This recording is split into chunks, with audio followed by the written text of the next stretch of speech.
اعوذ باللہ من الشیطان الرجیم بسم اللہ الرحمن الرحیم یا ایہا الذین آمنوا لا تبطلوا صدقاتکم بالمن والأذى كالذی ينفق مالہ رئاء الناس ولا یؤمن باللہ والیوم الآخر فمثلہ کمثل صفوان علیہ تراب فأصابہ وابل فترکہ صلدا لا يقدرون على شيء مما كسبوا والله لا يهدي القوم الكافرين ومثل الذين ينفقون أموالهم ابتغاء مرضات الله وتثبيتا من أنفسهم كمثل جنة بربوة أصابها وابل فآتت أكلها ضعفين فإن لم يصبها وابل فطل والله بما تعملون بصير صدق الله العظيم۔ سامعین کرام، سورہ البقرہ کی آیت نمبر 264 اور 265 آپ کے سامنے تلاوت کی ہے۔ سلسلہ مضمون یہ چل رہا ہے کہ اللہ کے راستے میں خرچ کریں اور نیک نیتی سے خرچ کریں، دکھاوے کے لیے خرچ نہ کریں بلکہ خالصتاً اللہ کی رضا کے لیے خرچ کریں۔ جو لوگ دکھاوے کے لیے خرچ کرتے ہیں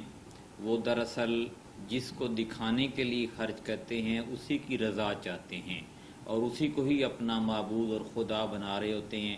ان کا دکھلاوا مخلوق ہوتی ہے تو وہ مخلوق ہی ان کا خدا ہوتا ہے اور اسی سے ہی وہ اجر مانگ رہے ہوتے ہیں۔ تو جو لوگ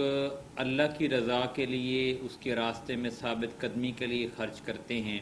تو وہ اللہ تعالیٰ ان سے راضی ہوتا ہے اور وہی ان کو جزا دیتا ہے۔ دو مثالوں سے اللہ تعالیٰ نے واضح کیا ہے کہ جو لوگ دکھاوے کے لیے خرچ کرتے ہیں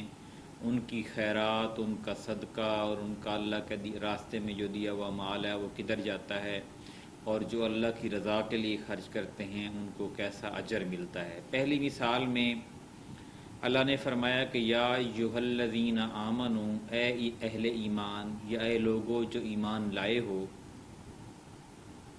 لا تبطلوا صدقاتکم، اپنے صدقات کو احسان جتا کر اور ایذا پہنچا کر ضائع مت کرو۔ یعنی جس کو تم صدقہ دیتے ہو اس کے اوپر احسان نہ جتاؤ، اس کو سناؤ نہ کہ میں نے تیرے اوپر بڑا احسان کیا ہے، تیرے اتنے تجھے نواز دیا ہے، اتنی دولت، اتنے پیسے دیے ہیں، فلاں تیرا کام کر دیا ہے، اور ایسی باتیں نہ کرو، اس سے اس کو تکلیف ہوتی ہے۔ اور پھر فرمایا بالمنی والاذا، احسان جتا کر اور ایذا پہنچا کر اپنا جو صدقہ ہے اس کو ضائع مت کرو۔ کالذی ينفق مالہ رئاء الناس، اس شخص کی طرح جو اپنا مال لوگوں کو دکھانے کے لیے خرچ کرتا ہے، ولا یؤمن باللہ والیوم الآخر، اور اللہ اور آخرت کے دن پر ایمان نہیں لاتا۔ یعنی تم بھی اپنا مال اس طرح دکھاوے میں دے کر اپنا ضائع نہ کرو جس طرح وہ شخص ضائع کر رہا ہے جس کا اللہ اور آخرت کے دن پر ایمان ہی نہیں ہے، بلکہ محض دنیا داری کے لیے اپنا مال خرچ کرتا ہے۔ اس کی مثال اللہ نے فرمائی فمثلہ کمثل صفوان، اس کی مثال اس صاف پتھر کی سی ہے، علیہ تراب، جس پر مٹی پڑی ہو،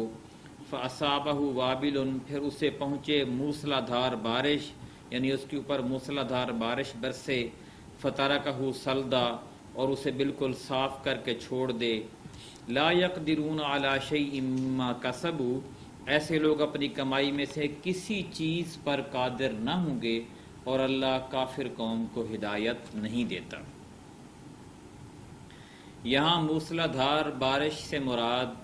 خیرات ہے، صدقہ ہے، اور پتھر سے مراد اس کی نیت ہے، اور جو اوپر مٹی پڑی ہے اس سے مراد نیکی ہے۔ فرمایا کہ اگر وہ صدقہ اور خیرات کیا جائے لیکن اس کی نیت صاف نہ ہو، اس کی نیت دکھلاوا ہو دنیا کا، تو وہ صدقہ اور خیرات جب وہ پڑے گا اور اس کے اوپر اس کا دیا جائے گا تو وہ اس پتھر کی طرح ہوگا کہ جس کے اوپر بارش برس کے گئی ہے لیکن اس بارش کا کوئی فائدہ نہیں ہوا، اور اس پتھر نے اس بارش کو جذب ہی نہیں کیا۔ وہ صدقے خیرات کے اثر کو، اجر کو اس بندے کو فائدہ ہی نہیں ہوا، وہ پتھر کی طرح ہی ہے جس کے اوپر سے پانی پھسل کر آگے چلا گیا اور اس نے اس کو کوئی فائدہ نہیں دیا۔ فرمایا کہ جو لوگ ناشکرے ہیں، جو اپنا مال صرف اللہ کی رضا کی بجائے لوگوں کی رضا کے لیے خرچ کرتے ہیں، دکھلاوے کے لیے خرچ کرتے ہیں، ایسے لوگوں کو اللہ ہدایت نہیں دیتا۔ دوسری مثال جو ہے وہ یہ ہے کہ ان لوگوں کی مثال وَمَثَلُ الَّذِينَ يُنْفِقُونَ أَمْوَالَهُمْ، جو اپنے مال اللہ کی رضا حاصل کرنے اور اپنے آپ کو ثابت قدم رکھنے کے لیے خرچ کرتے ہیں، اموالہم ابتغاء مرضات اللہ وتثبیتا من انفسہم، اللہ کی رضا حاصل کرنے اور اپنے آپ کو ثابت قدم رکھنے کے لیے خرچ کرتے ہیں، کمثل جنت بربوۃ، ان کی مثال اس باغ کی سی ہے جو ایک ٹیلے پر واقع ہو، اس پر موسلا دھار بارش برسے تو وہ اپنی پیداوار دگنی لے کر آئے، اصابہا وابل فآتت اکلہا ضعفین فإن لم یصبھا وابل، اور اگر اس پر پہنچے